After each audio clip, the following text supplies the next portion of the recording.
Alrighty, so today we're going to pull back out the 16-inch 6.5 Grendel. So I think I shot 3 videos with this about a year ago. This is a Bear Creek Arsenal 16-inch barrel. I just looked the barrel up. It's about a $100 barrel, so it's about the cheapest barrel that you can get. I think in the last couple of videos we were seeing just over an inch, maybe an inch and a quarter, inch and a half inch groups. I keep this gun put together kind of to use as a lightweight kind of, in the woods deer hunting rifle if that's what I choose to. Because the accuracy is not really the best, but at 50, 100 yards it really doesn't matter. Now this gun, if you remember, has a Bushnell AR Optics 4.5 to 18 power optic on it. This is again about $125, $130 optic, so it's pretty affordable setup here. I keep it painted green so I can easily tell the difference between it and my other 6.5 Grendel.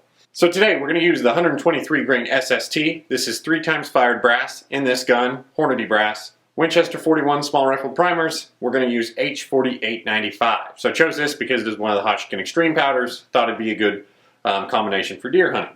Now we're going to start out at 25.9 grains and work our way up to 26.8. So these aren't super hot loads. Should be reasonable. Hopefully get near 2,300 feet per second. Like I said, we're going to use this like 50, 80 yards. So really don't need to push velocity.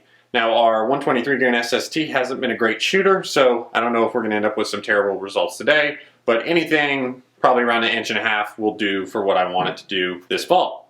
Alrighty, so let's get out on the range and let's see if the BCA Grendel will shoot. Alrighty, we're out here on the range. This is my 16-inch 6.5 Grendel. It's got a Bear Creek Arsenal barrel. I just checked. It looks like this barrel runs you about $106 online, so it's pretty affordable barrel. Haven't shot this gun in about a year. I think the scope sighted in. This is a Bushnell AR Optics 4.5 to 18 power. Second focal plane scope. I have it in the same lower I usually shoot, which has an MDT trigger. So trigger pull's not going to affect our groups. I think the last time I shot this was about a year ago. Like I said, I think the scope's on. But we're going to find out here today. We're shooting 5-shot groups with a 123 grain SST. The gun is cool. It is a decent day to shoot. It's a little breezy on and off, about 60 degrees, but we're not expecting amazing groups here, so it's not going to matter if the breeze impacts our group just a little bit. Alright, so we're going to go ahead and magazine feed these, because these are hunting rounds, and hopefully we get some decent groups. Target is at 100 yards. We're using our lab radar to gather velocity. And this is our Hornady Brass, so we'll see how things are going to go here.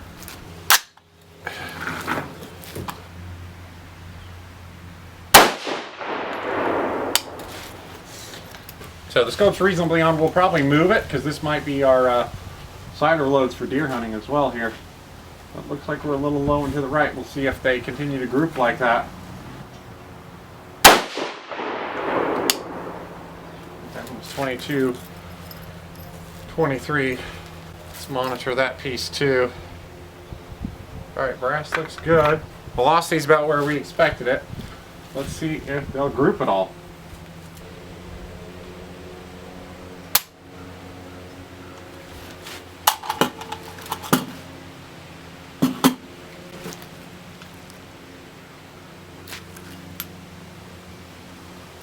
Alright, so we're going to give that one a second. Apparently that one didn't want to go off there. Alright, so we had some problems getting that one out of the chamber. Don't really know why. Looking at it, the firing pin never even hit the primer. So we're going to go ahead and throw it back in there and see if it'll shoot.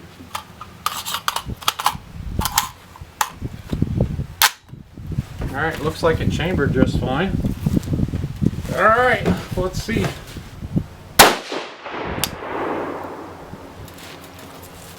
If that one cycled out. Yeah, it did, no problem. So I don't know if there's just a burr on that piece of brass. The barrel's dirty. I guess I didn't clean it between now and then. But let's see if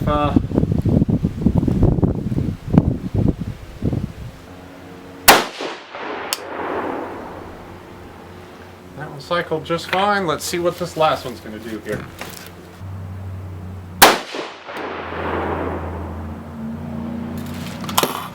Alright, so no surprise there with our groups. It's kind of about what we expected. Probably 1.5 inches or so. Let's see what our velocity looked like. Alright, velocity on that one was 22.16 with a 24 SD. Alright, let's go ahead and move on up and make sure the muzzle device or the rub protector is still tight. Let's see if these groups will tighten up at all. The gun's cycling pretty good other than that one weird one we had there. I'm going to go ahead and move the scope up about 1.5 minutes and we're going to move the scope left as well, just so we don't just so we don't get into our camber down there. Alright, so we did make the scope adjustment, but let's see if we can hit somewhere near that orange center dot now.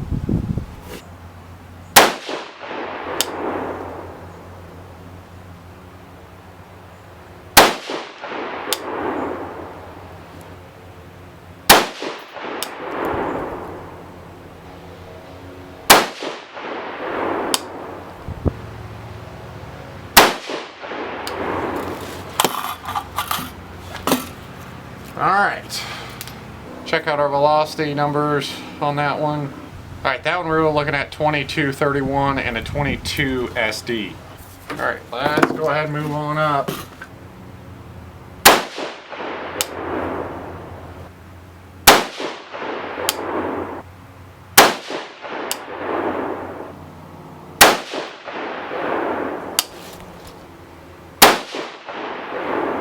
Oh yeah, that looks pretty decent.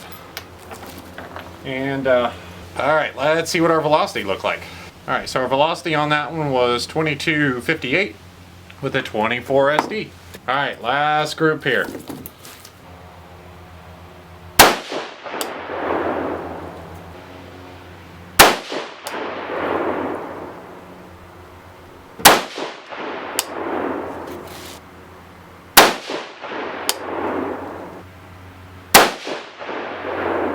Alright, so we did end up with one pretty decent group over there.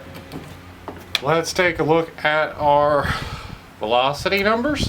Alright, so that last group was 22.85, SD of 20. Alrighty, so let's get over there to the target and let's check it out. Alrighty, so we're back at the bench here. Taking a look at our target, pretty much what we expected overall today. First group at 25.9 grains, shot 22.16 feet per second, 24.5 SD, and a 2.8 inch group. Then I moved the point of impact up, or I moved the scope up. We shot 26.2 grains, 22.31 feet per second, 22.3 SD, and a 2.7 inch group.